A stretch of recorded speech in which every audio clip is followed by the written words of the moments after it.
How are you? Welcome to the Entrepreneur Experiment podcast with me, Gary Fox. Today, my guest is the world famous Paul Hayes. This is a masterclass in storytelling and finding your purpose in life. Here's my chat with Paul. Paul, welcome to the pod. Thanks, Gary. Honestly, I'm not even sure where to start. Sure. As North Tipperary men, why don't we start at the beginning? We'll start at the beginning and work our way forward. We had such an Irish conversation. It's like, tip, what part of tip? This part. My granny was 2 miles away from there. It turns out your granny lived 2 miles from where I grew up. Yeah, somewhere Standard. between Ballinware and Ardcroney there. Yeah. Solid part of the world. Yeah. No, that was my granddad. Sorry. My granny was over the other side, Silver Mines in Dala. But, you know, anywhere around Nina, I think there's crack to be had anywhere about 5 miles outside Nina. Yeah. Don't want to go further than 5 miles. 5 No, miles I wouldn't go. Like, once you hit the lake, stop. Strange things happen in the mountains up there. Yes, they do. So you are Tipman originally. I am Thurles, the square in Thurles, Hayes'. Not Hayes' Hotel. I grew up in a pub about 10 doors up from it called the Arch Bar, and also called Hayes', confusingly. And my formative years were spent. I was born at an early age, and it's kind of, I'll do anything for Tip now, except live there. I was going to say, except go back to the native roots. Do you go back much? I do. I go back a lot because my mum and dad are still living over the pub. My brother runs it, and all my nieces and sister-in-law, they have a great restaurant there. And I'm just drawn back to it, and I think it's great for my own kids to go down. In fact, my son is there right now for his Easter holidays. He's working in the pub. He's, learning about customer service at the coalface, because I really do think it is formative to be in a customer-facing position as quick and as often as you can, as early as you can in life. Especially now when everything is kind of a bit removed. A lot of stuff, they're growing up in a world of kind of like screens, and a lot of kind of, even a lot of the jobs might be remote. Yeah. Whereas to actually get that customer service, that communication skills. Yeah. I was talking to someone yesterday about the secondary level education, and like so much is missing from that, like life skills, communication skills, cooking, personal finance, just normal skills to live. I remember as a 14-year-old, and you're collecting glasses, and you see all of life, good and bad. Yes. You see people that want to talk, you see people that don't want to talk, you see people that might need a lift, you see people and how they are at their best and how they are at their worst. You see people when they're entertaining and they're surrounded by friends, and you see people who might be a bit down, or you see people that might be a bit drunk and angry. And just figuring out, without being able to verbalize it, just how they are, and if you can help, you can, and if you can't help, you back away. You can't, as they say, book learn those skills. So I think exposure to that is actually probably the most important thing I had at an early age. And then it's a great restaurant now, to give it a plug, in Thurles, De Fuita's upstairs. But when I was growing up, it was the meeting rooms. And we were the Fianna Fáil Common House. So we had ministers in every Saturday for their clinics. And then we had meetings every night. And I was going around emptying ashtrays, the old scallop tray ashtrays, if you remember them. That's how old I am. And it was amazing to be the fly on the wall at the back of, not just the IFA, but the ICMSA and the BVA and the subsections of the farmers' associations and the unions. We were a sugar factory town. And just seeing the politics up close and the debating up close, I really think it gave me a kind of an interesting, and I didn't realize at the time, you only understand life backwards. You never, understand it forwards. But my real formative years were between about 14 and 18, both in the pub and out and around Tipperary, everything I've learned. And I don't mean to be twee about that, because I've now seen it that, whatever skills I have, I learnt then. And so I hope for my own kids and for many others that they don't miss those formative experiences and that they get too isolated, because it's amazing. The whole world is now available to you, but it's also probably available to you in too fast a torrent and not in a graduated way, and you're not learning as much. You're kind of more passive about it as opposed to being in it. You're a spectator, and you learn nothing you learn a little as a spectator. Yeah. I think it's like you learn 10% of what you do as a practitioner.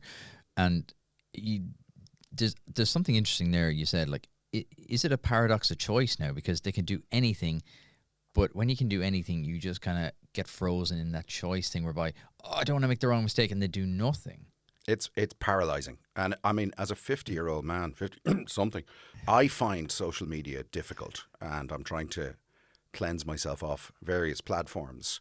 I just don't know what it is like for 14 or 15-year-olds now. That's the thing. So my daughter's only like 16 months, but I do flash forward every now and again to like 9, 10.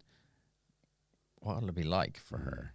and I do see kind of kids of that age. I'm kind of going, because you can't be the man shouting at the sky. No. Oh, it was better in my day. You can't, because that's not true, right? But I just wonder. Yeah, I just don't know if social media is the toxic abuse or this toxic thing. Have we just not learned how to harness it?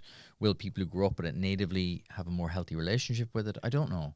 Yeah, I mean, look, we can go back and shout at the Iron Horse when they invented the trains as well. But there is when you're in the early stages of something and it is unregulated and it is the Wild West by necessity, because it hasn't settled yet. All new technologies, and they just kind of form and deform, and some work and some don't. You can't quite get your head around what they are. It's too amorphous. It's too, it's almost too big a concept to get your head around. I just think the more we can balance people out, and if you can do sports, great. If you can't, or if that's not your thing, you need to find something else that is in IRL, as the kids say. I had my son recently tell me when I was getting het up about something that I was an NPC. And even though I've worked in games for a long time, it had to be explained to me that was non-playing character. When a 15-year-old tells you that, it really hurts. Like, it really hurts. Yeah, that's deep. Yeah, because he was right. That's what really hurt. Yeah. Anyway, the kids will be all right. It's just we need to, figure out. We need to figure out ourselves first. Figure out ourselves, then we figure out the rest. You said something there about the formative years. Do you think that's what set you down the road to your career? Do you think that's what set you into this love of communication, this love of people, this love of just like being around people? Yeah, I think I just wanted to lick people's brains. That sounds creepy, but it was, I was always interested in just new people's experiences, where they'd come from. It's funny, my dad is quite elderly now, but he loves the fact that he still lives over the pub because, as he said, it's an ever-changing landscape. He comes down and, serves a few pints, has a few pints, and the landscape keeps changing of people that come in, and he's never bored and he's never lonely. And that actually might be winning at life. Over the past 5 years in this podcast, I've spoken to loads of amazing Irish business who grew from one idea to become world-class companies able to compete with the very best on the international stage. And many of those started up and grew with the help of their local enterprise office. From starting or growing to becoming more sustainable or digitization, the local enterprise offices have everything to help make it happen for your business. And if there's one thing that entrepreneurs want, aside from more money, it's more time. The local enterprise offices want to give that back. Their supports for competitiveness and productivity can help your business save time, money, and energy. For them, it's all in a day's work. So if you want to give your business the gift of time, decreased costs, and lower electricity bills, then go to allinaDaysWork.ie, take 2 minutes to fill out the form, and let your local enterprise office handle the rest. If you've been listening for a while, you know Iconic Offices have been my partner for ages now. Working and recording out of their flexible workspaces has meant a huge deal to the success of this podcast. So it made perfect sense to partner up with them again for season 17, but to give you, my fellow entrepreneurs, a unique offer. Come work in the Iconic Office workspaces for free with no catches. Simply visit the link in the description below and enter Gary24 for a free day pass or a free day office pass. Enjoy. So in a couple of weeks on May 21st, I'm hosting the Retail Excellence Ireland Retail Retreat in Dublin. It's Ireland's largest retail conference with speakers such as Michael Corcoran, old friend of mine and ex-head of social at Ryanair, and a special guest I can't reveal, but here's a clue. He recently led Ireland to big success in the rugby field, and he's an expert in managing winning cultures. You can figure that one out. Visit retailexcellence.ie to grab a ticket, and I'll see you there. There's a lot to that. Like, loneliness is a huge thing. It was actually Jack Ryan that flagged this with me. He goes, loneliness is the next epidemic. And I was like, hadn't really thought about it. It's kind of like that whole thing. Someone talks about a red Ferrari and then you see 5 of them. Yeah. Maybe not in Dublin these days, but you know what I mean? It's that psychological phenomenon of you're not aware of it till you're aware of it. Yeah. It does seem to be quite prevalent, and it kind of touches on the social media thing we talked about there. But I think that is, I was chatting to a doctor last week and I was just chatting about his life and his business, and he's like, so much what I do is just talking to people. They've no one to talk to. And he made a really interesting observation. He's like, the decline of the church and decline of like community and broader families living around your family.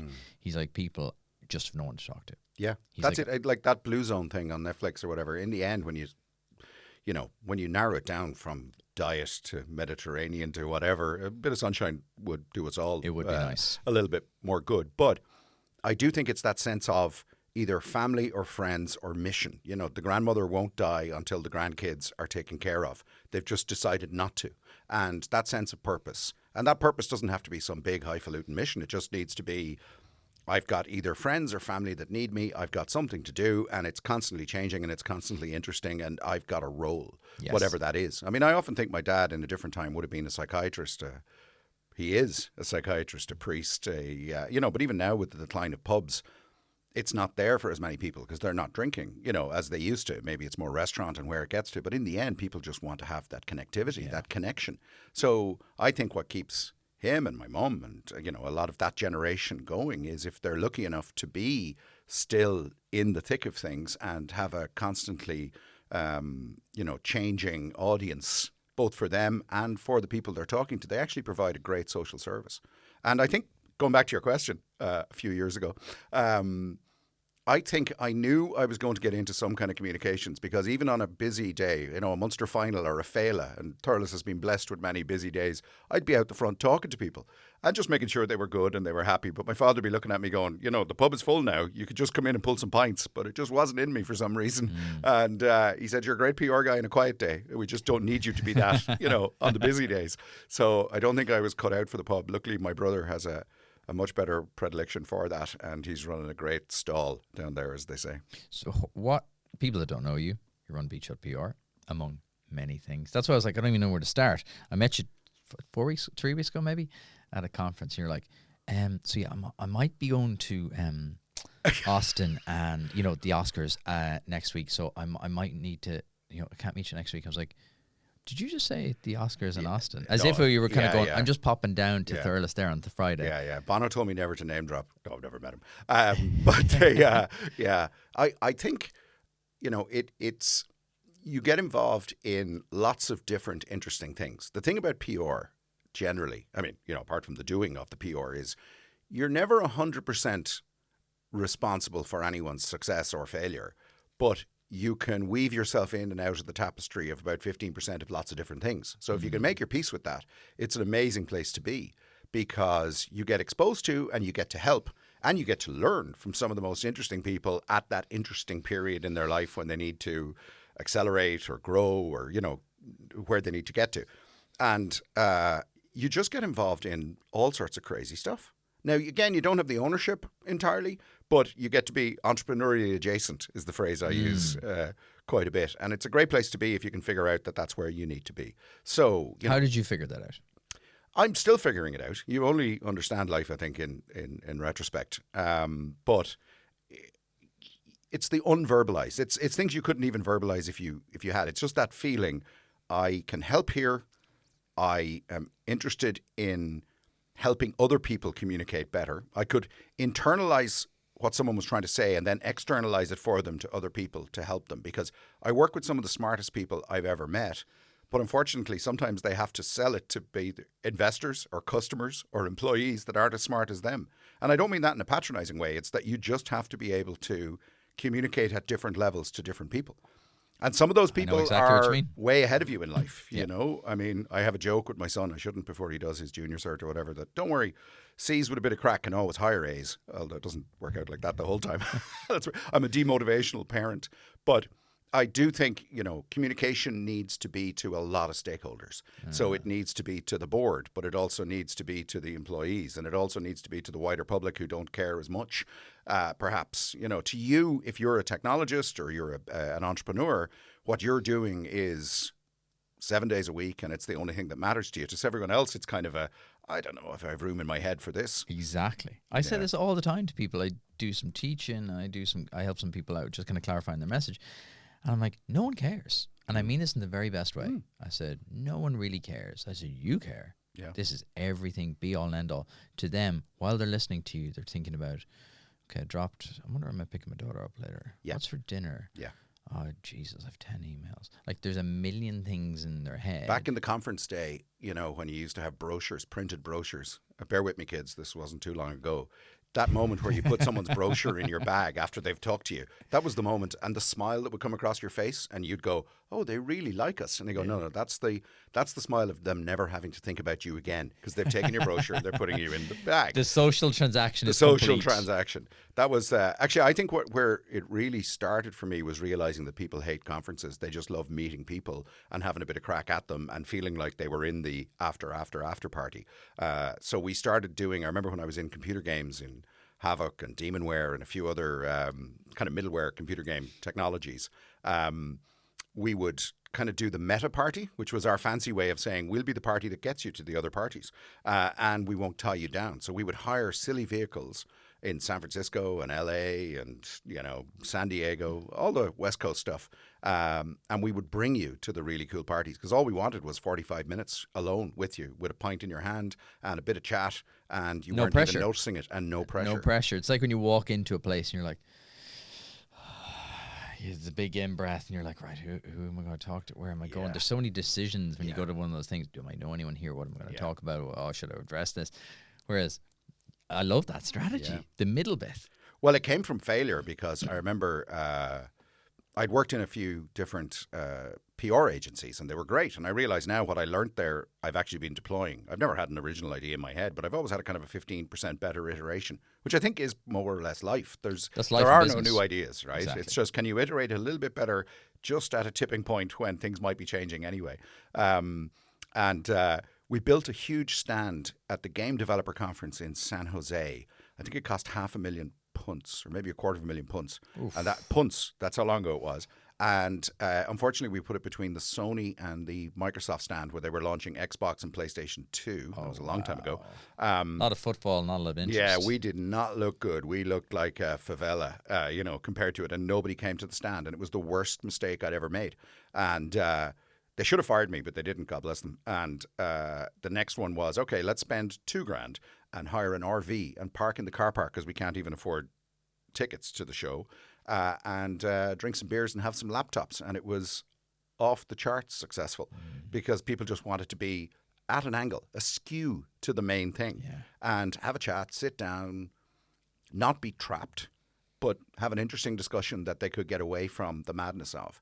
So I love conferences in the sense that they are, let's all go to the one place, rather than all of us going individually to other places. And it's like the physical manifestation of a press release. Like a press release is just a piece of paper that goes, today, this important thing happened. Why? Because we wrote it down. Yeah. And a conference is the same thing. We are going to arbitrarily decide that today this is important that we were, how many times have you heard on the news, speaking at a conference in wherever today, and you go, but you just decided. Well, you needed to, because to go back to your point, there is a fire hose of information. There is way more information than there is attention time for the people you're trying to get to. And so we come up with these artificial moments in time where we decide it is news today and it is not fresh tomorrow.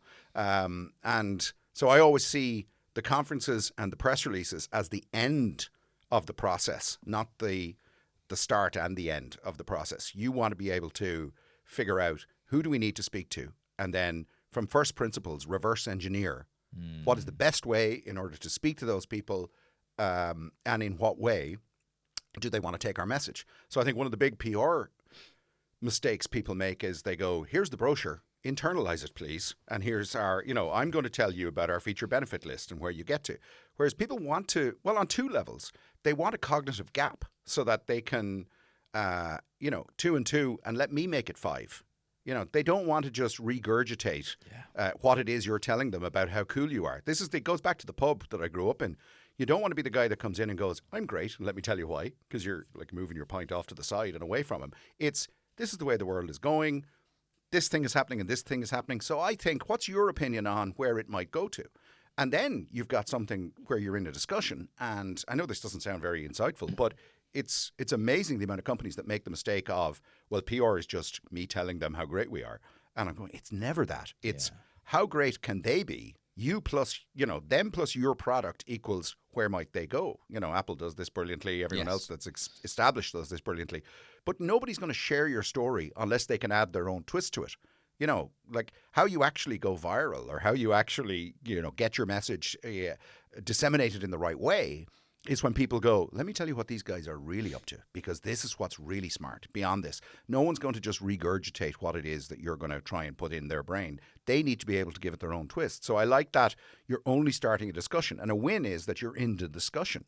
It's never that you're the headline, especially if you're a scaling technology company. You want to be in the third paragraph as the arbitrator. You know, just the quote that goes, I think the world's going like this. And, you know, we hope to be there when we get there. But it's and amazing to me, even now in this modern world where we have so much access to information, so many access experts like you, people still don't get that.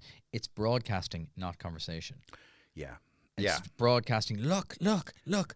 And, you know, they kind of go against, they go louder instead of kind of going softer.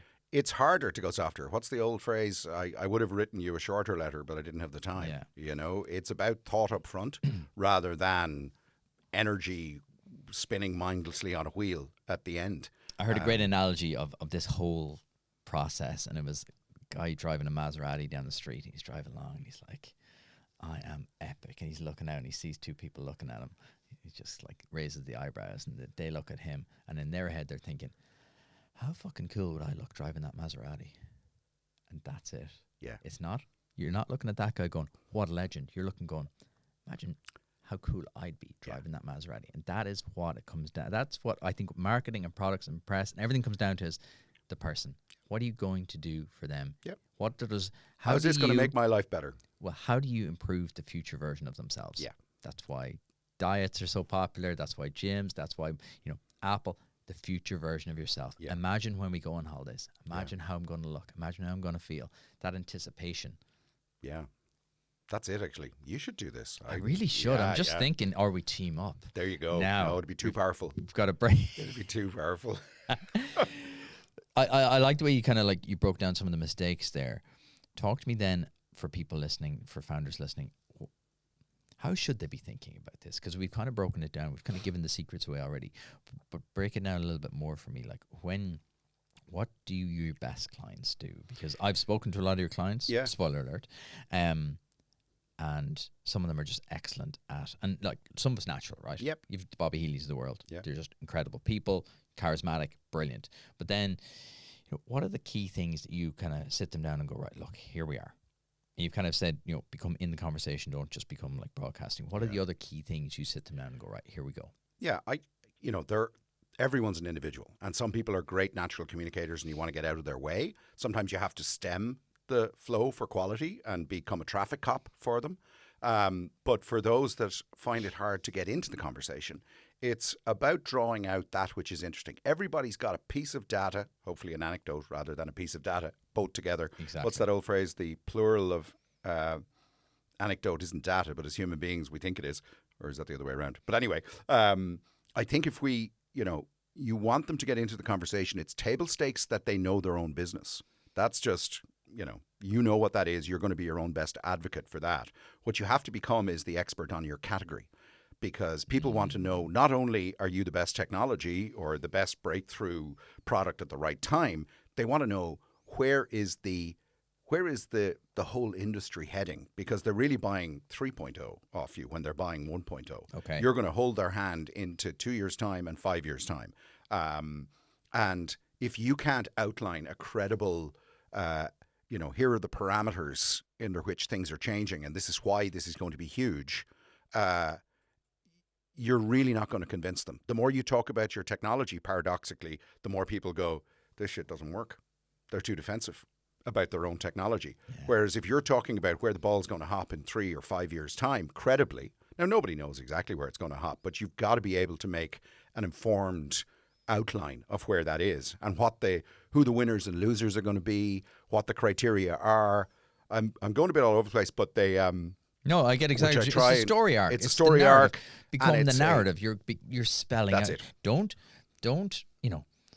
Don't just talk at me. Tell me a story. That's how humans have learned for thousands of years. Frame it, because going back to your thing of information overload, you almost need to frame what is the category you're going into. And then you can actually rise above and knock your competitors out with your elbows gracefully, because you can go, well, actually, the sector is only going to be convinced of these 3 or concerned with these 3 or these 5 parameters. And because a lot of people don't even know how to categorize you when you're a startup. It's like, what animal is this? I don't know. So tell me what farm it's on. And everyone talk about the farm. Everyone tries to be the most unique new thing. And people are like, don't. The worst thing you can do, I think, is make people feel stupid. Yeah, that's it. And you have to be the smallest component part, but you know where, because it's not credible for you as a startup to boil the ocean or, be able to put your whole arm around the whole world, as they say. You've got to be able to go, we know exactly where the field we're playing in, and we also know how the field is going to change. So we're going to evolve in a way that you're never going to be caught out. This is where it's all going. And also it's the, people are much more comfortable not talking about themselves if they're not, ultimate narcissists. They don't want to be talking about themselves all the time. They want to be talking about where things are going, how the sector is going to develop. And figuring all that out gives people that wouldn't necessarily be the best conversationalists or, the best communicators, it gives them an interesting place to go to. So it's like put on the white coat. Like you're never going to be invited to the conferences to speak if you just stand up and do an ad. You've got to give people insights under where are things going, how is it going to, who's going to do well, who's not going to do well, what types. And you can get as sharp or as bland as you want with that. It's wherever you're comfortable, but our job is to work that out for you.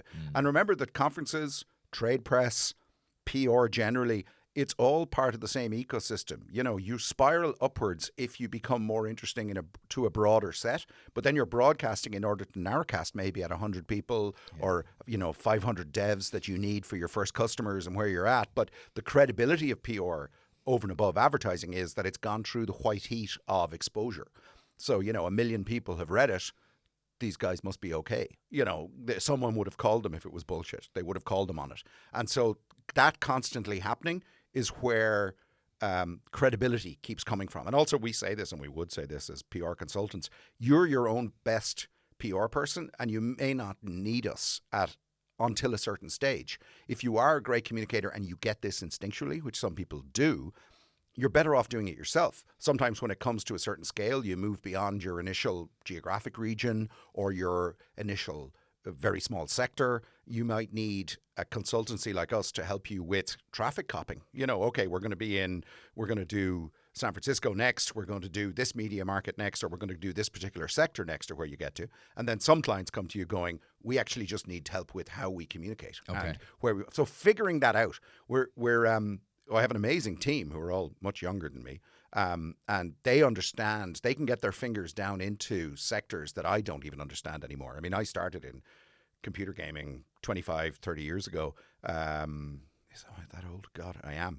And so I have a general understanding of technology, and I'm here as a parish priest, a friend of mine said, I'm here for hatches, matches, and dispatches. I'm there at the fundraising, the merger, the sale, or the failure, or the exit, and I'm there for the big moments for everybody. If you see Paul Hayes coming, it's either really good news or really bad news. Really bad news or really good news. Yeah, there's nothing in between. I'm afraid it's a little, But my team, they get into a lot of Web3 stuff, which we're doing now, a lot of blockchain, a lot of quantum, a lot of, stuff that I have an idea because I read Neil Stephenson in Cryptonomicon 20 years ago, and now I'm rereading it again because some of it is coming through, and it's just fascinating to see. There's nothing new in the world. It's just collective terms so people can make sense of all the momentum that's happening at the moment. How do you cut through the bullshit and don't get caught out? Because I think there's so much hype around every new wave. There's so much AI, right? At the minute, everything is AI. Jesus wept. Every single company is .ai now. Yeah. How do you, as a company and as a figurehead of that company,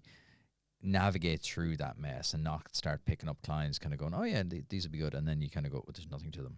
Yeah, it's look, there's always snake oil salesmen and there's always substance, and I can't say 100% we've always got that right, but you have an instinct for, because you have an understanding of the technologies that's come before, what is real and what isn't. And we tend to work with, scaling development technology companies. So, I would have been in middleware for, internally in a lot of companies, from Havoc to Demonware to broader technology companies. And you can tell who's building the shovels, and you can tell who's kind of trying to sell the magic gold dust. Yeah. And working with the shovel sellers first is the safest place to be.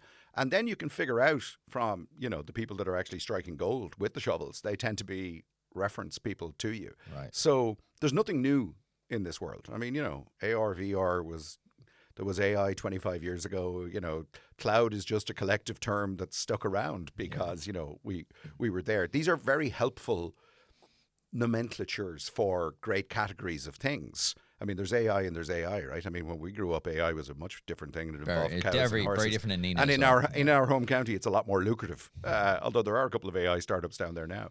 And in a way, it's just, you know, it's the environment in which you're operating in. You can't get distracted by it. You can see what's real, what's not. I had a very funny incident recently.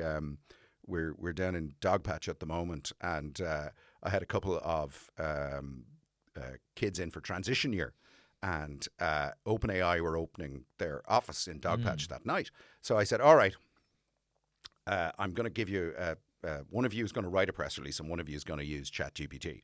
And interestingly, a lot of our clients will not, they'll actually have it in their or in their contracts that we cannot use generalized AI to do our PR for them, because they know the large language models and whatever kind of, you know, they're too big. It's a bit you know, it's not there for them, so they don't want it to be used and fed back to them. Yeah. But I got both kids to write me a made-up press release on both, and then I had, you know, one of them was great because he's obviously using it for his homework already because he put it through a humanizer, which I hadn't realized. Really quick break to thank today's sponsor.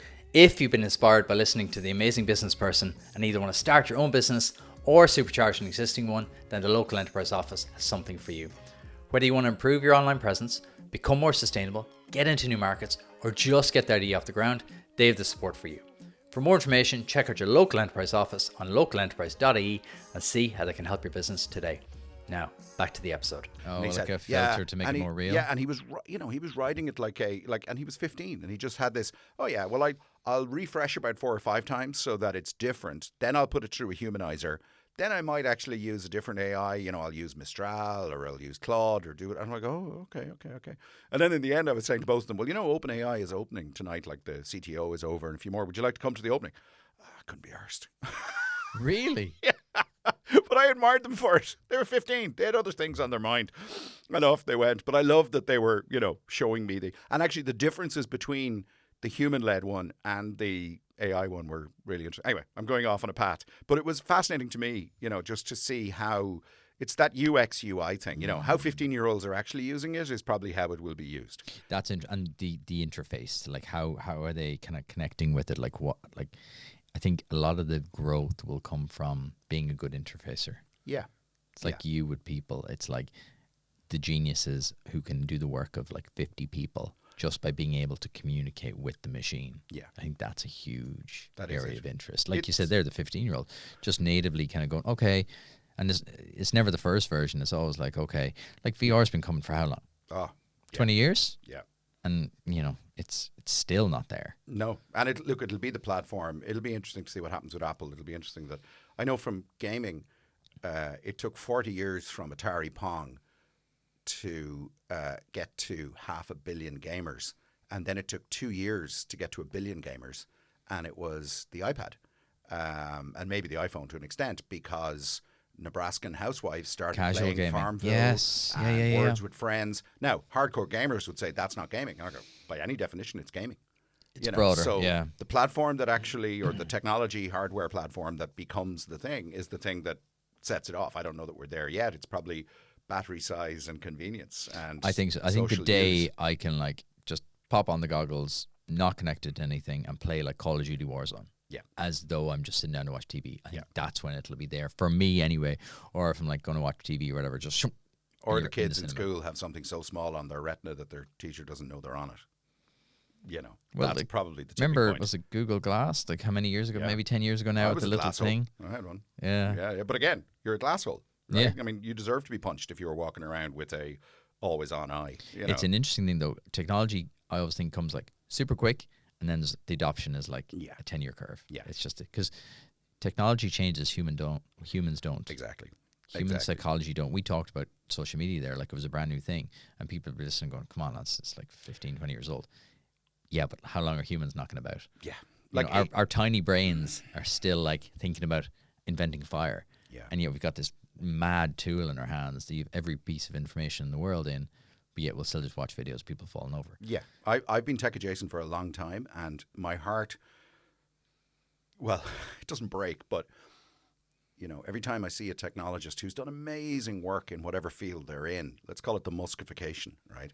And then says, oh, I've solved this, therefore I can solve this, but it's a different category of thing. And you realize, no, these are just two separate categories. You know, like I love everything Musk has done in software and hardware. I love Tesla, Starlink, SpaceX, even the solar stuff eventually. If I could just bet on him as a technologist, I'd bet on him the whole way to the moon and back. Fully paid up fanboy.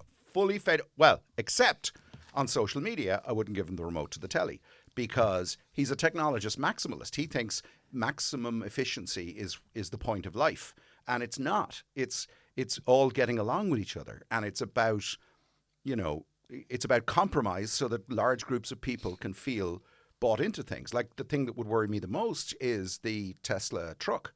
You know, the biggest job in America is long distance truck driver and then taxi driver after that, but drivers generally. Yeah. That's going away in 5 years. And so... Do you think that soon?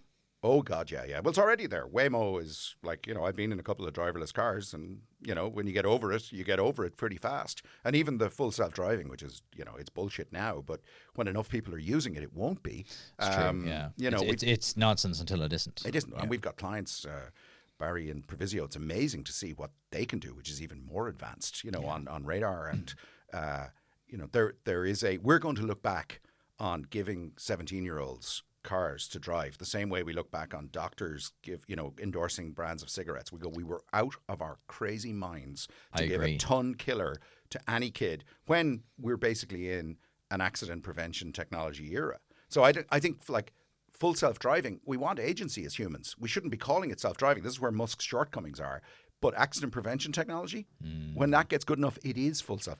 Because you just want it to be in those moments where there is life threatened. It won't let you do it. And that's just not evenly distributed yet. That technology is there. It just needs to, how quick can we get it in the Renault Clio? You know, not the Mercedes S-Class. Anyway, to go back to the Musk thing, I can just see it, and I can see it in all sorts of areas.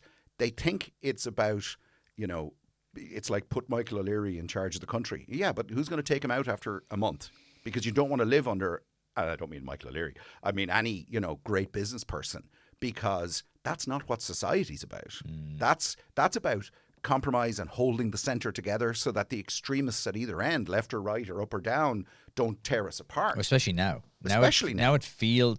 I was asking someone yesterday, I was like, do you think it is more like sensationalized and polarized now, or are we just seeing it through more on social media? What do you think? We're seeing, I think it's, social media is not just we're seeing it, it's actually activating it. You know, you have morons who think they're citizen journalists getting out in people's faces and starting to agitate, and whoever they are, they're not, you know, show me on the dolly where Mammy didn't hug you. You know, whatever issue you've got, but you're making it out like it's a huge drama all about me. So you've got narcissism and mental health issues all rolled into one, and they seem to be the ones that get the traction because they're the idiot falling over on the ice, and that's what we're going to look for. That's what the algorithm is optimized for. I drive past RT on the way home a lot, and you're just like every second day they're out there with the placards, and there's something crazy on every single time, and you're like, lads, and then the 80% of us that are in the centre think that this is normal. And it's not. It's not what we're experiencing off social media, but the people are going, oh, well, these are influencers and this is where I need to get to. So it goes back to the old joke about Zuckerberg. It's almost quaint at this stage. You know, he just wanted girls to like him and he ended up radicalizing my grandmother and undermining Western democracy. So think about what technologists would do if they're trying to actually socially engineer. I mean, he wasn't even trying. I always think of Hanlon's razor, right? Whenever people have been like, ultra conspiracy theory. I've heard of Occam. I don't know about Hanlon. Who's he now? Is he from Nana? Mate of mine, Niall Hanlon. It's not actually his razor, but he loves it. I was golfing with him one day. I was like, do you know about Hanlon's razor? He says, he stopped. And he's like, stop mid-swing. He's like, I don't, but tell me about it. Yeah. Hanlon's razor. Never put down to, never account something to evil that you can account to stupidity. Oh, yeah. Or just negligence, or, you know, like the problem is these people aren't in the room. They just probably feel, oh my God, there's something going on. For them, a conspiracy theory is actually a comfort blanket because it's someone bad is in charge, the WEF or whatever. I've been in Davos. It's not that impressive. There isn't any big. You're you know, a big room Davos where- head. No, I've only been twice now. Have you? Really, all I do is stay adjacent to the IDA dinner. 'Cause God, the some amount of times you clients put go on in Twitter, there. I just feel like it's No, that's not me. Why would you go there? Jesus, it's X. one of the lesser Sorry, you gotta towns. call it X now. But it's always fun to be adjacent to some of those things. But there's no the bad news, good news is there's no one in charge. The Everyone's lizards winging it. don't The arrive. I can't turn on the volcanoes anywhere. There are no lizard people. You're on your own. Everyone's kind of 15 or 20% better or worse than everyone else. Yeah. There is no one in charge. That's the real fear, and you need to let it go. But it comes back to what we talked about. Everyone wants a narrative. Everyone wants a narrative. Tell me why these bad things have happened Well, to it me. keeps us in business. No reason. Yeah. It's just that's the way the world goes sometimes. We talked about this on our way down to grab a coffee. Life goes in seasons. It does go in seasons. Sometimes it's piss and rain and you just got to put on a jacket. Sometimes the sun is starting to come out. It's a little bit warm and you're like, today's a good day. Yeah. And also I think for entrepreneurs that I've worked with over, multiple startups, it's interesting. So, we've all entered a certain age now where, sorry, not we all, no one in this room, but obviously other people, where they've done a few things and now we're in the third act. And the third act's getting longer and longer, but it is the third act.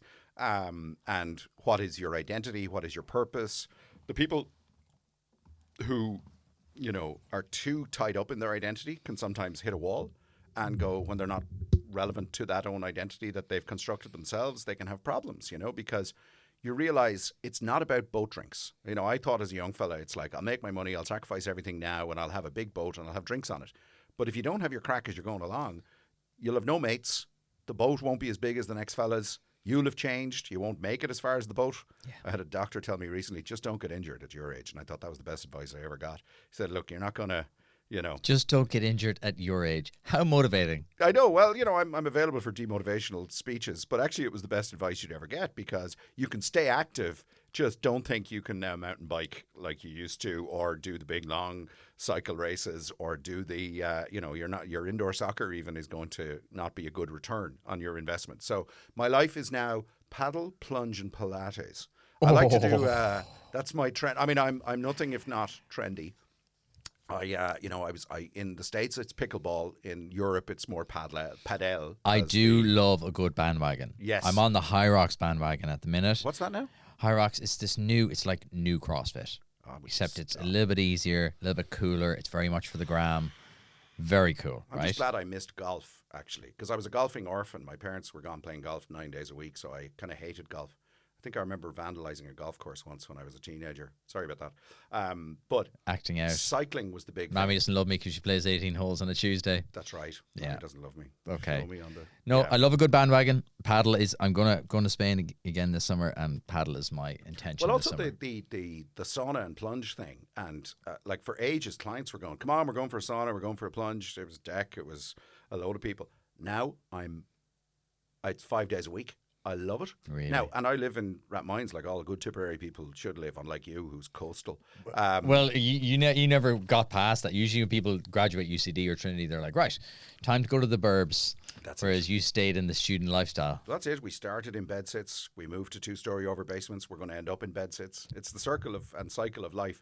But up in a lane in Rathgar, I've been doing plunge. Well, there's a bit of paddle in Bushy and other places. But the plunge thing is amazing. Now, I'm never going to do plunge by itself.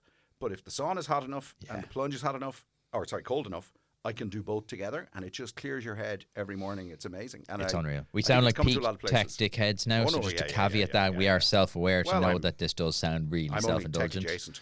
So, I know. But it's we're just bandwagon hoppers. And also, you want to do Pilates with older people so you feel better about yourself, so you can bend over a little bit more. Also, they're more cracking. They have better stories. So I like to go to old Pilates, not like young Pilates. You just feel like a weirdo down the back. Yeah, you're probably barred after the last time as well. So paddle, plunge, and Pilates. Yeah, a bit of swimming.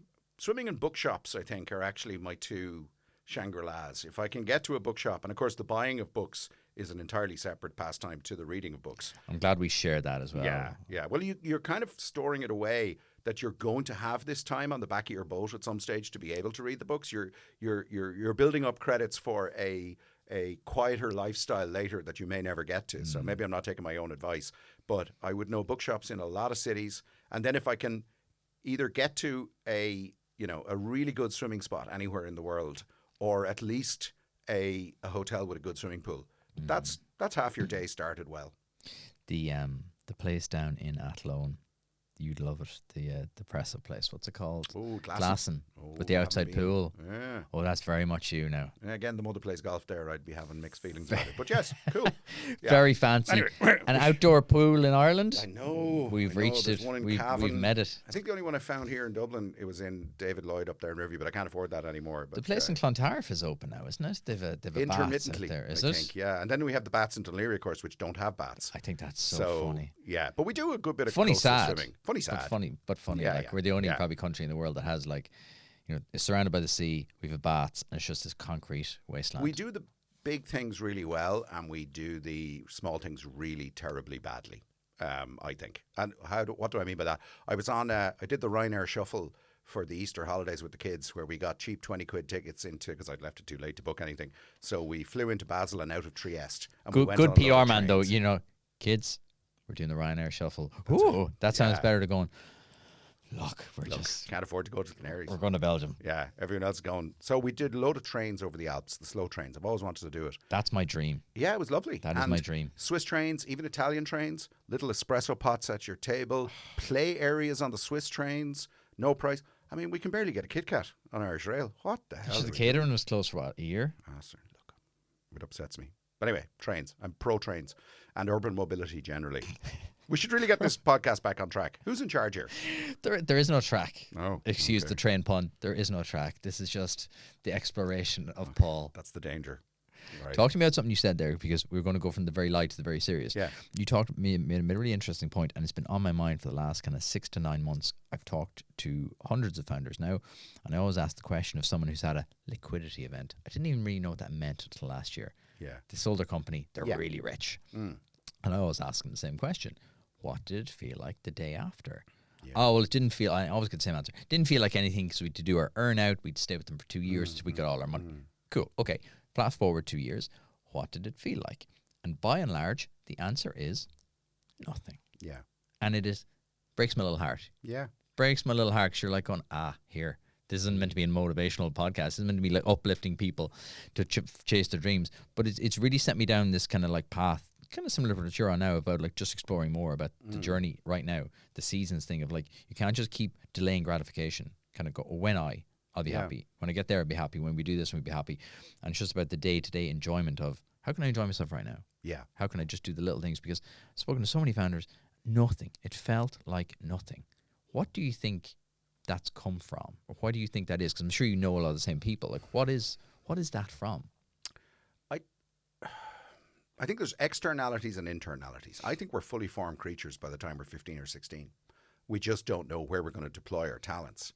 I see that with a 15-year-old son now and a 10-year-old daughter. The character is already there. So it's now, what do you want to expose yourself to and where do you want to get to? And again, you can't verbalize this stuff. You can only understand it in retrospect. I think very few people change beyond that. And I don't think, they say the lotto winners and the guys who go to jail, that pretty much you revert to the mean a year later. You are who you are, and all the externalities don't tend to have that much impact. It's all up here. I think alcohol and money have the same effect. They make you more of what you are. If you're a prick sober, you'll be a bigger prick drunk. Yep. If you're a mean person and an unhappy person poor, you'll be an unhappy person rich. Yeah, I think so. Like the people I admire the most are the ones that they were doing the right things, whether they had money or they didn't have money, and the rest of it is just, well, that was that was just a bit of a blip on the road, be it positive or negative, and it's the people I admire are the people that they have a more rounded life anyway, be it family or charity or interests or friends or hobbies or travel or where it is that they want to go and what it is they want to do.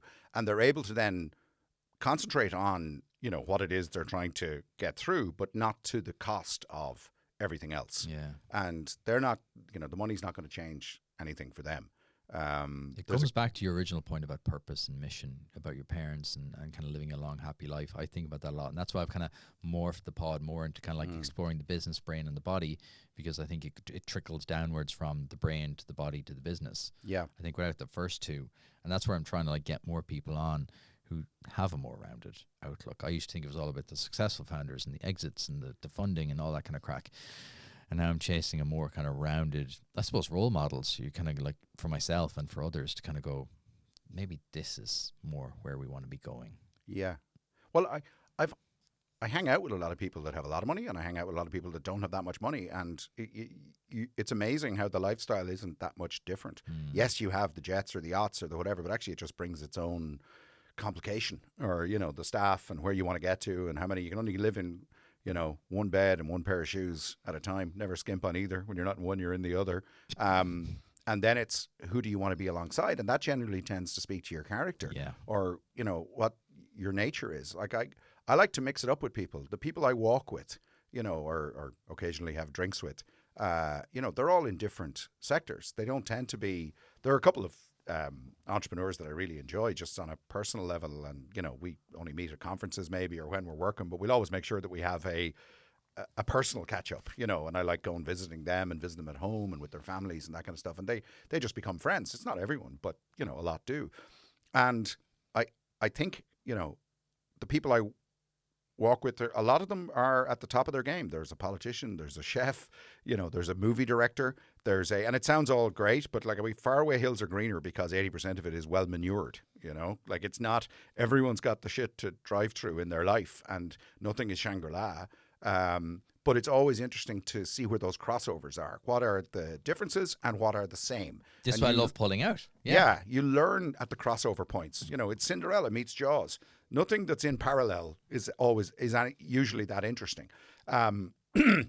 So I think figuring out the who do you want to hang out with beyond your family?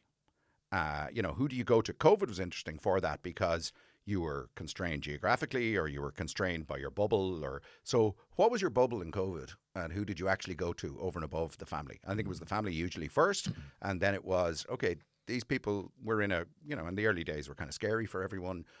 You know, these are the people you would default to. You either see them as good or comforting or reassuring, or they've got it together, or they don't, or you can help them and they can help you. And just having that level of comfortable exposure to each other, I think, is good. And then you realize everyone's winging it, and our job is really just to help people as best we can. Sorry, that sounds a bit Oprah-esque and no, but that's the kind of summary I've had of the whole pod, is that no one knows what they're doing. Just embrace it. Yeah, you don't know what you're doing, but stop looking at Paul or Gary or Ben and kind of going, oh, look, the lads have it all figured out, because that's where the unhappiness tends to come from. The guy I admire the most in tech is a guy called Tom Kennedy. A lot of people might know him from his technology. He was co-founder of Hostel World with Ray Nolan. I think Ray was the technologist, you know, and Tom had a hostel. And I kind of call him I won't call him the accidental entrepreneur, because he was a great entrepreneur and still is, and backs a lot of people and does other things. But he started Paris to Nice, which was a great charity cycle to help out one charity first, and now it helps about 10 or 15 every year. I've done it twice. You wouldn't think it to look at me. Anyone can sign up for Paris to Nice and get it done. It is an amazing thing to do. And again, that was 10 years ago for me, but it was the right season for me to be cycling. A relief to my bike that I no longer am. But he also does Techies for Temple Street. You know, he does the amount of great stuff that he does. And it's funny, I don't know him, but I know all these things. Yeah. It's weird. Yeah. And Tom doesn't, you know, ever need or want exposure, but those that know him, and he's just a great guy.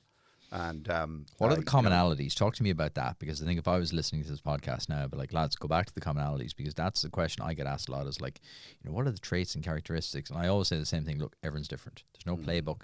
Everyone's different. Yeah. But what commonalities do you see between all those kind of high performers you talked about earlier? You know, I must have worked with hundreds of entrepreneurs at this stage, and there are the ones that they're all, there are some that are just they have a tolerance of risk. They are wired differently. Some of them, not all. And they just don't see it. They see the risk of doing nothing as a bigger risk than doing something, or doing nothing, sorry, whatever way that is.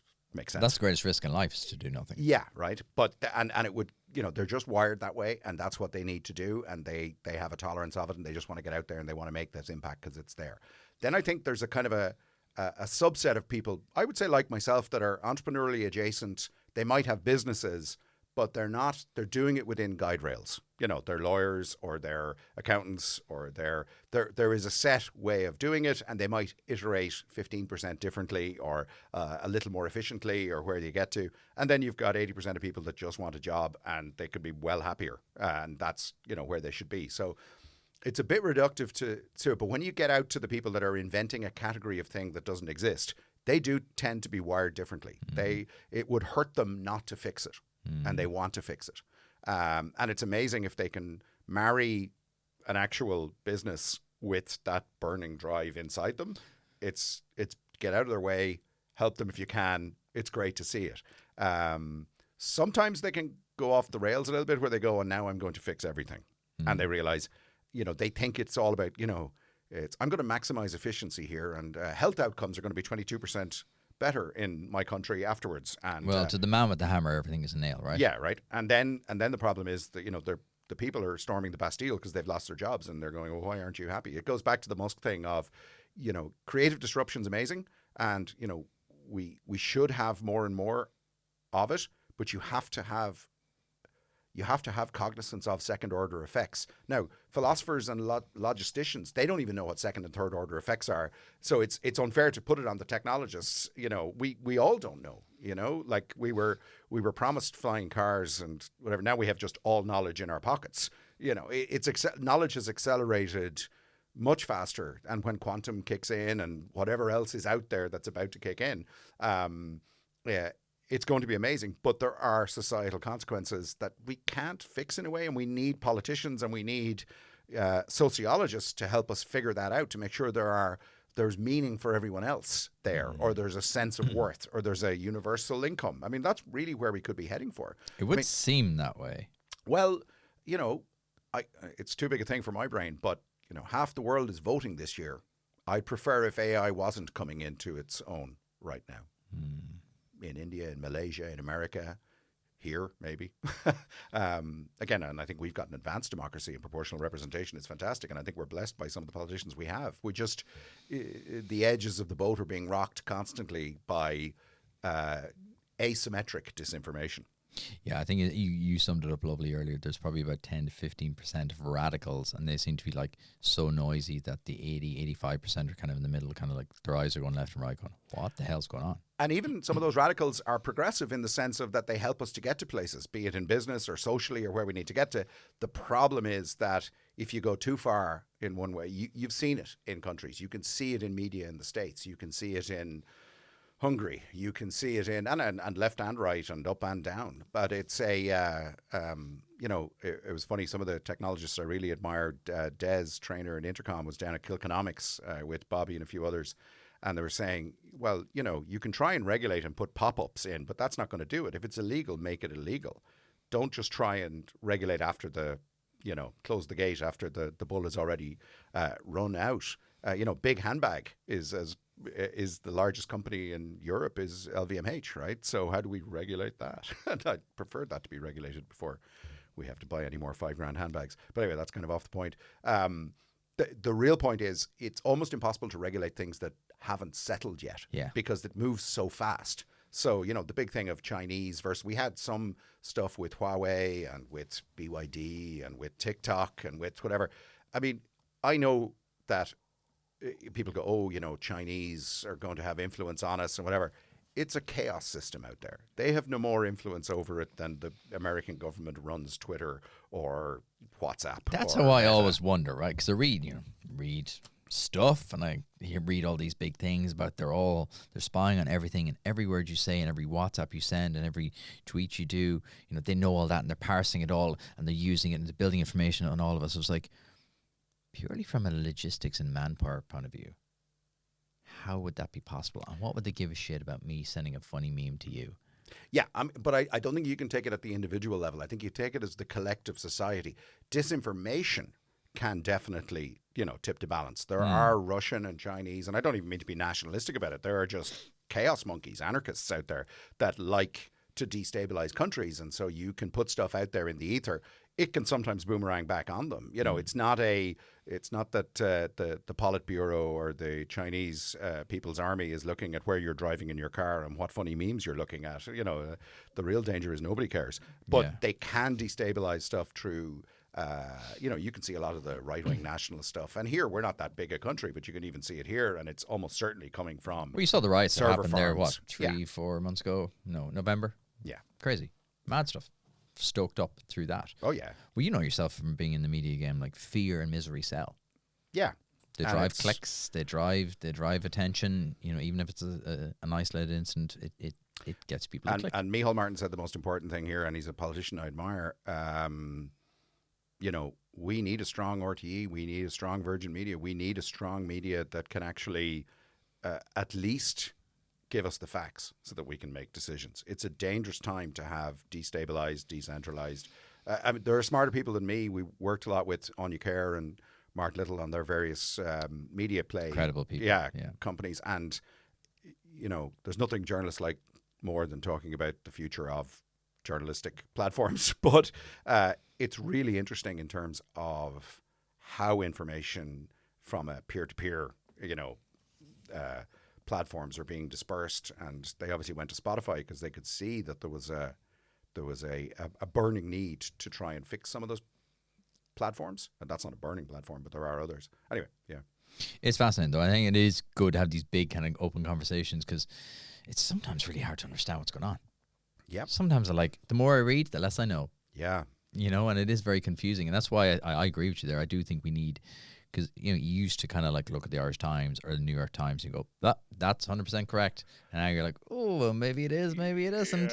And there's so much kind of politicizing of RTE and stuff now. You're kind of going, we do need kind of media's at a funny spot, I think. Yeah. Media literacy, though, is both high and, a lot of the kids are going, well, yeah, but I can see where that's coming from, or I can't see where it's coming from, or just being aware of it. I think there are good initiatives that are going to eventually, we're all just trying to build a system where we can all live together in a compromised yet positive and straightforward way. And I believe in the inherent goodness of people generally. There are bad actors and we can either regulate them out or jail them out. Yeah, I agree. I think that the majority of people mean well. The majority of people just want to have a happy life, want to have a good income, have a couple of holidays, enjoy the kids, have a good time. That's the majority of people. Whereas there's, it's not everyone's out to get you. Hanlon's razor. Take that with you today. Yeah, indeed.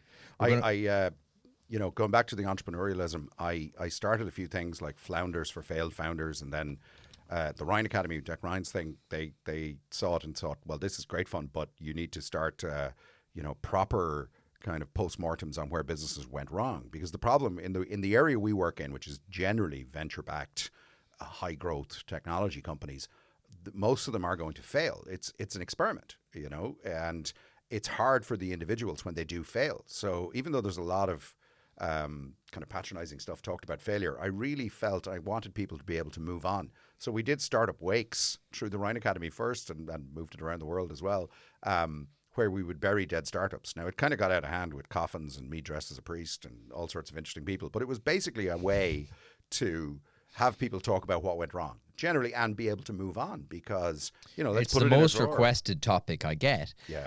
I'm like, I hear you, I get you, but most people don't want to come on straight after the fact. They want to have their time to grieve. It is a grieving process. They want to have time to grieve, and then they want the mood music to have changed, and they want to be on the upward swing of, and here's my new thing. They're on the next thing. And I get it. People want to hear, talk to me more about failure. I'm like, I try my best to get that out of people. But you have to be sensitive of it, and at times people won't talk about it. It's psychologically difficult for everybody because, again, identity can be brought into it, and I like the idea of either physically or allegorically burning the business plan. Like, it's just done. Let's put it in a drawer and forget about it because you need to move on. And now, I always say 90% of companies are going to fail, but you as a a founder or as a co-founder or as a CTO or CMO or whoever it is you are in those companies, you won't. You'll always benefit from having been in there. And when you see the great Irish success stories, we work with companies all over the world, and some of them, you know, don't even know that we're in Ireland. You know, we're doing stuff in Asia. I mean, a lot of it is American, British, European, and Irish out. But you know, they want the best CV for people is, I've done my own startup, but it didn't work out, but I know why. I have a self-awareness. So you've wasted I know why is someone the else's key part money. there. Yeah, I know why. I say this all the time. It's kind of a learning I've kind of like crystallized over the last kind of 6 to 9 months. It's only failure if you stop. Yeah. I actually Don't stop's read, not failure. I don't read many business books because I find they're kind of, firstly, I find that their magazine articles just stretched out. And you could have done this in 5 pages in the New Yorker, the Atlantic, or the Economist. And a lot of time I'm reading books realizing I've read this as its original, thing that this got is a stretched 10,000 word long article. Yeah, and it's too generous in the sense that your success is probably particular to you. You got the timing right. You didn't even realize the timing was right. You know, there was search before Google. There was house sharing before Airbnb. It was a consumer tipping point. You happen to iterate 15 or 20% better. Usually it's the timing, or someone has and the good ones always say changing. it's luck. Like, and they're absolute killers in execution. There's a huge, That's exactly. They get luck. But the other key thing, which we don't really talk about too much, is they recognize the luck. Yeah. They go, oh, it's happening. Bang. Drop everything and go 110% at it. It's been able to kind of like sniff the air and go, things are changing. There's something happening.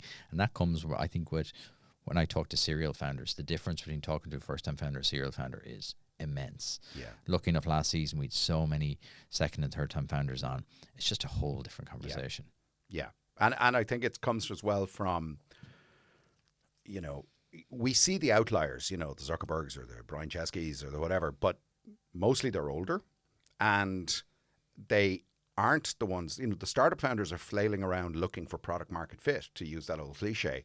And their job is to find the new thing. The people who can then maximize efficiency, iterate better, they don't tend to be the same people. That is why there are exits. I mean, the reason is, you know, the VCs back them to go get it to this stage and then give it to an industrialist, you know, that can maximize. Get it 0 to 1 and then give it to the adults to bring it from 1 to 10. Yeah, and it's not that interesting from, you know, 2 to 10. And most founders lose interest. Yeah, they exactly. kind of go, oh, this isn't kind of my thing. Yeah.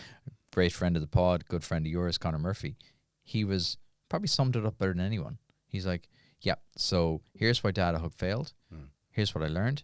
Here's what I'm doing differently. And I was like, he was the first person to come on that just packaged it up in such a beautiful way. Yeah. You can see he clearly thought through everything. And he was like, bum, bum, bum, bum. Didn't highway it from it, just said it as it was. Yeah. And you can see, you can just look at Bridge now and go, the minute he said that, I'm like, Bridge will be a success. Yeah, I'm a very small investor in Bridge, but I'm an investor in him because I think he's great. Oh yeah, the minute you, I speak to a lot of founders, and sometimes you're like, I really like you, hate the idea. Yeah. I said, but I wish I could like buy shares in you. Yeah. After the fact, I'm kind of thinking, going, oh, their next one's going to be a banger. Yeah. You know, it's like, even like, it's going back to Musk. I would buy a share in Musk if I could, you know, and I'm sure you can. There must be an index that basically tracks like an S&P for Musk. The Musk index. Everything except X or Twitter or whatever, you know, burning cesspit that it is now. But isn't it so interesting that the whole kind of, you know, trying to apply success to everything, you think if they're successful at once, that new book was immense and immensely sad. Yeah. What a wild life. Yeah. And we look at him and we put him up on a pedestal, and you kind of, but inherently you look at the personal life, you kind of go, that's. I gave him 50 quid once years ago when he was in Dublin so he could go to Coppers. I think he got himself in trouble over there. Never paid me back either. But anyway, still a fan. Clip that, put that on TikTok and at Elon Musk. We'll do a different version. You owe 50 quid to Paul Hayes. That's right. I'd say it keeps him awake at night. As long as that gets him activated on X, we'll be grand. Elon and Coppers. Yeah, that was a famous Twitter thread back in the day. Let's do our rapid fire round before you get in trouble. To do the rapid? We can take a quick, get a bit of water there. Sorry, I felt like I didn't talk about the business or anything. You talked about loads. Okay. Talked about life and philosophy and everything. What book would you recommend every entrepreneur must read? I'm rereading Cryptonomicon by Neil Stephenson, which is sci-fi from 22 years ago now, because a lot of what he's predicted is now coming to pass. And I don't really read business books because I think they're their own category of thing. They were successful for that one reason. You can't just emulate a business book. So I would say read as broadly as you can in as many different genres as you can. Right book at the right time. That's what I always say. When people are like, because obviously we've got hundreds of recommendations. And I'm like, what are you trying to solve, or what are you working on right now? And I'll recommend a book then, because otherwise I was like, if you want to read for fun, read these 5. If you want to read to solve a problem, tell me what the problem is. What's the biggest thing you've learned about yourself since starting the business? On a personal level, I know that I'm creative and entertaining, and I can see things that other people can't see in terms of how they should communicate about themselves. But actually it was to hire people, not that are smarter than me, but that know more things about other sectors, you know, what their sideline is. I work with an amazing amount of young people that I would be happy to work for. So I see them not as a young version of me. They're all very different and very diverse. It's that I would be happy to work for them. I'm interested enough in them. That's a really good answer. I like that. I don't think people look at it that way, and they should. What would you do today if I give you 10 million euro? I wouldn't be trusted with money. Like Tommy Tiernan said, money doesn't suit us. So I'd give it to my wife to disperse the funds. I think I would back a lot of young people in whatever it is they know. The young scientists, if I had a time machine, I'd go back and I'd invest in the young scientists from the last 15 years up. That was my tweet last year. I said, I'm starting a new fund. Whoever wants to get involved, all we're going to do is write a check to the winner of the Young Scientist every year. Well, I had a weird thing where my girlfriend, when I was 15, her and her friend won the Young Scientists. And then I went out with the daughter of the founder of the Young Scientists, Tony Scott. God bless him, he's a legend. And I should have been paying more attention to the winners rather than, you know, the people there. But if you look at it, I met, there was a girl who I think was from TIP, maybe, and she ended up in Activision as a programmer, and she won the Young Scientists. And then, of course, it went through the Collisons, and then Shane Kern from Evervault. It's incredible. So many more. And it used to be you collected a trophy and off you went. Now it's you go to Silicon Valley and you collect 30 million in a wheelbarrow and come home with it. And rightly so, ever since probably the Collisons, in fairness.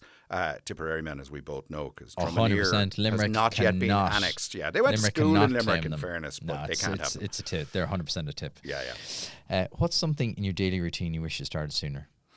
Again, there's a season for everything. I wish I'd started cycling sooner. I wish I'd played indoor soccer a little later. I wish, probably the swimming, the saunas, the plunges, all that cliched stuff. I just find it brilliant for mental health. But walking meetings, I'm at the stage now where I can actually insist on walking meetings, and we have the technology where we can transcribe and they're actually productive because it's where you can be productive. Nice. Okay. I'm going to give you 1 million euro. You can only invest in one company or person. Who are you picking? I think I'm picking the Musk index. I think from Tesla to Starlink to SpaceX to even solar power or whatever he calls that thing, everything except X. That needs to be taken away from him. But everything else, I think there's a 10x coming on all of that together, because you can just see. He can see where the lines are going to join up in terms of energy and communication and transport and everything else that they're building.